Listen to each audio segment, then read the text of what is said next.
ही lift विधान परिषदेत चालली होती आणि एक सदस्य विधान परिषदेचे आहेत, दुसरे उपमुख्यमंत्री आहेत. योगायोगाने ते एका लिफ्टमध्ये आले. आता हा योगायोग आहे, पुढचे योगायोग माहीत नाहीत. भाजपचे नेते असं म्हणतायत बघितलं की लोकसभा निवडणुकीत ज्या पद्धतीने महायुतीने भाजपला फटका बसलाय, त्यामुळे कुठेतरी भाजपलाच मनात वाटतंय आणि यामुळे अशा सगळ्या गोष्टी घडतायत. नाही, ह्या सगळ्या जरतरच्या गोष्टी आहेत. या भविष्यामध्ये काय एकत्र आलं लिफ्ट द्याल का? लिफ्ट द्याल तुम्ही? या बाबतीमध्ये पक्षाचे प्रमुख निर्णय घेत असतात. लिफ्टमध्ये ते दोघे होते, मी नव्हतो.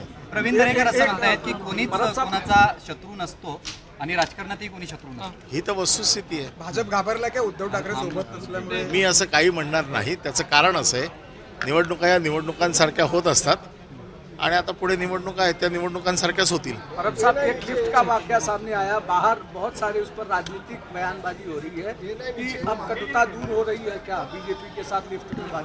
एक विधान परिषद के सदस्य थे जो माजी मुख्यमंत्री थे और एक उप मुख्यमंत्री थे. जो हाउस चालू होने वाला था, इसलिए दोनों एक समय पे लिफ्ट में आ गए. मुझे ऐसा लगता है उसके आगे कुछ नहीं. याचा अर्थ असा घ्यायचा की ही नैसर्गिक मैत्रीची पुन्हा सुरुवात आहे. आता तुम्ही काय अर्थ घेता, हे काय माझ्यावर बंधन नाही आहे. आपण आपल्या परीने अर्थ शोधा. सर मुंबईच्या अनुषंगाने